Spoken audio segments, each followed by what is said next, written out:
Hello loite ho tuni nu kon jong thusim tha khat anangai khom ki no ite tuni thusim sei deu hi monster thusim a hian hi chi thusim hi agim nei hle jengen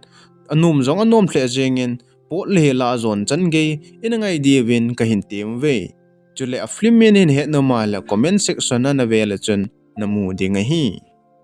movie ki pan hin nupi khat le chapang khat he ki mu en nupi nu min he ke thi a hian achanu min chapang nu min hi lazy a hian ama he kum sombi bo chu a hin alai je nei ke ti jong a jipa to a ke tu mo be se hanin na hela jipa jan aning ki halen in tumin a cheng ta nei ita a jipa a da thla zawa kon chun a chanu hi to a cheng khom hanin a hile a chanu chung chun alung a hang hang jing ji na hile a chanu chun a chim be se jing tan a hin la a chanu chun anu alung si ji chun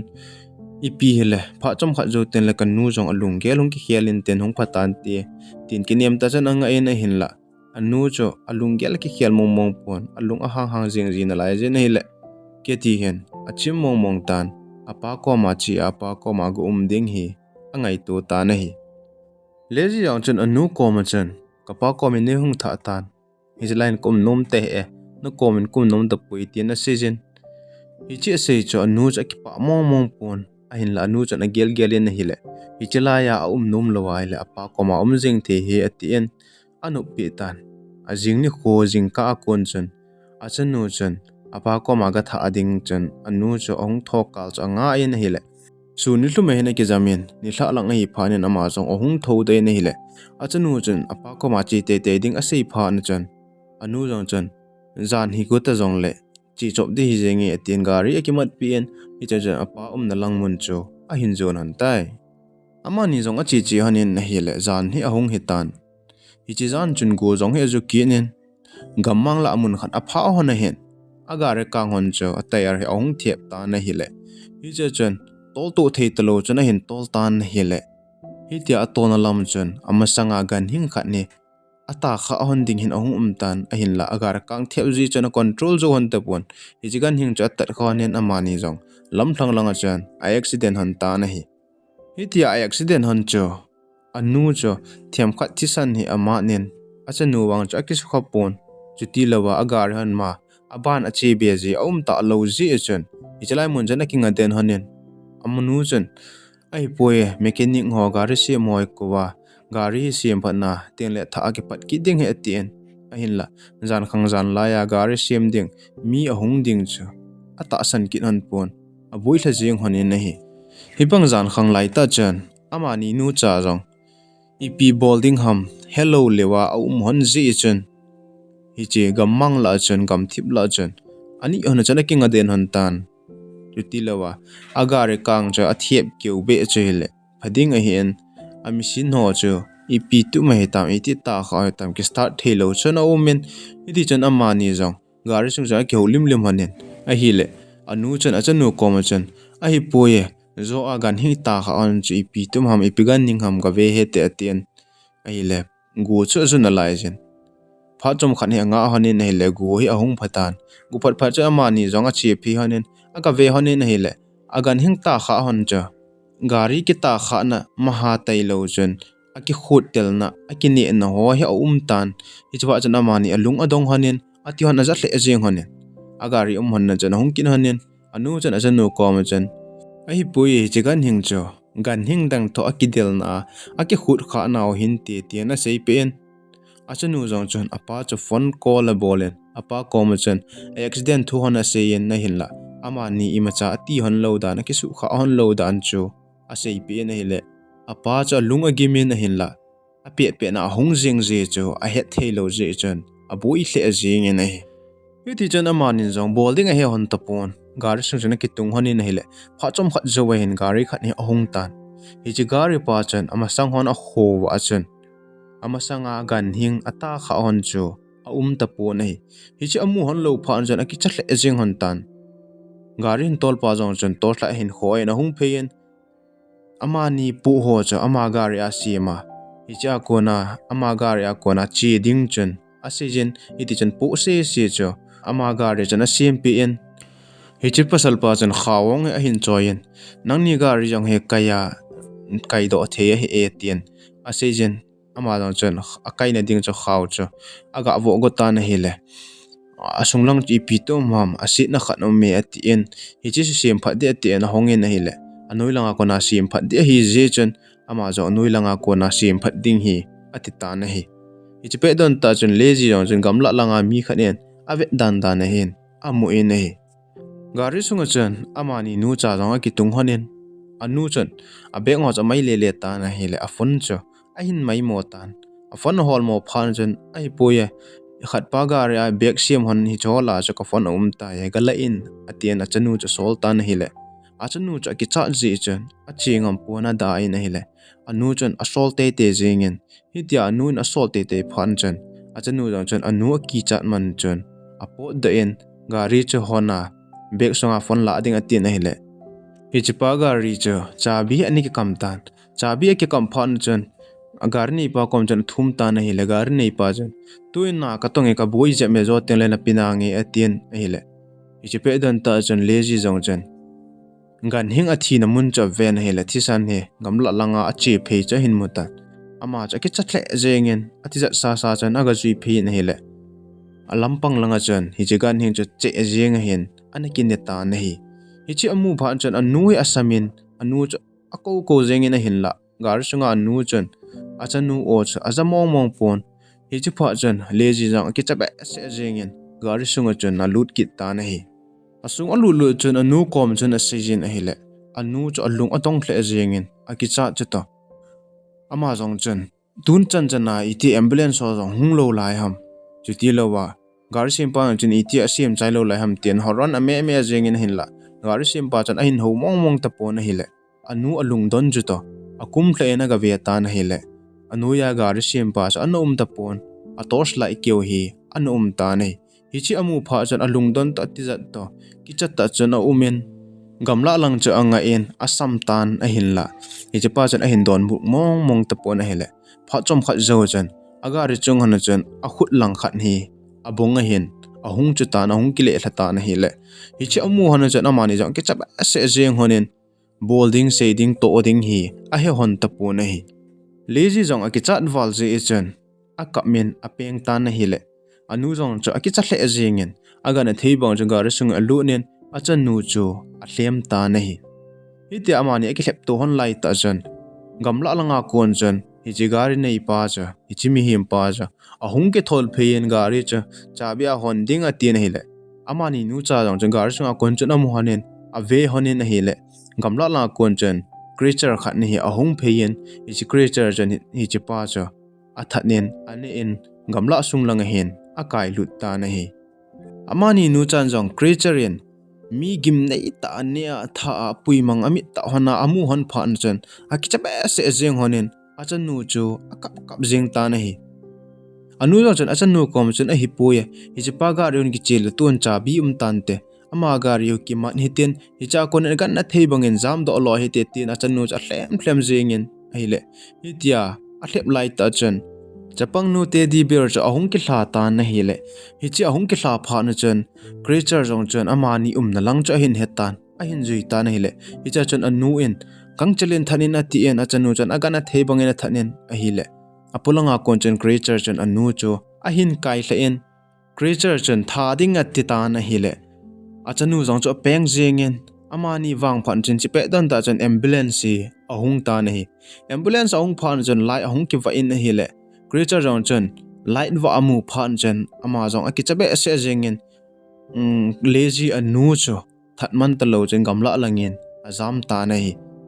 ambulance jong akom ong thun chen amani nu cha ki chat ta chen aka pum hona chen hedi chen ambulance lang cha zone ne hele ambulance a hung ho chen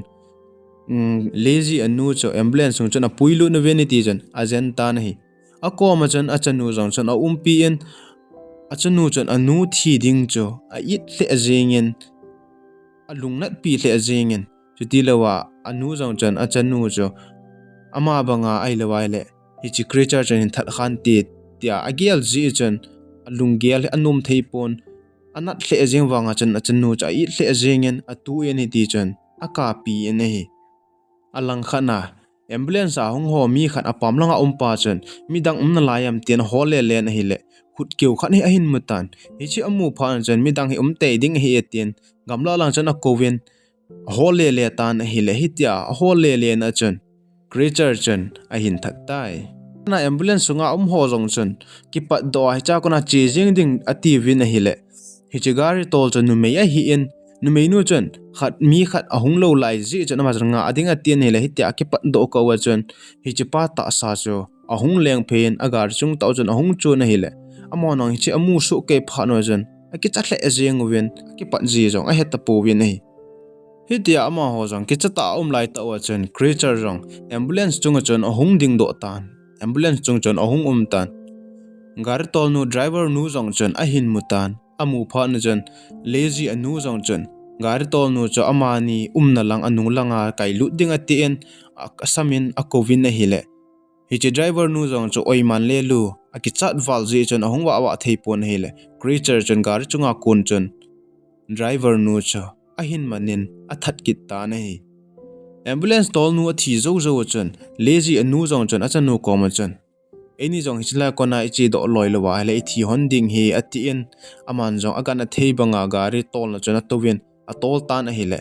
creature a kon chen akigam thlon tan a hinla creature cha hung leng phen gari cha tat tan a hile gari tan lam chen gari chu kon le lu ina ki tolin mun khana chen aga ki bung hon tan hi ita accident hon na chen lazy jong cha akisu kha en anu jong cha ha ki su kha hle jingin ho jong ha hewa atapon ahung lim hon na chen anu chen lazy achanu amu chen tisan hi adim jing tan alung se hle jingin iti jama jong ambulance a phone jaman jong a call tan hile achi thei ta pon hi aji jagari accident pha nai cho jong chu se a ana hi tai pha chom kha zo chen creature jong cha amani kom chen ahung tan hile lazy anu jong chen chem cha en creature cho asun vel jingin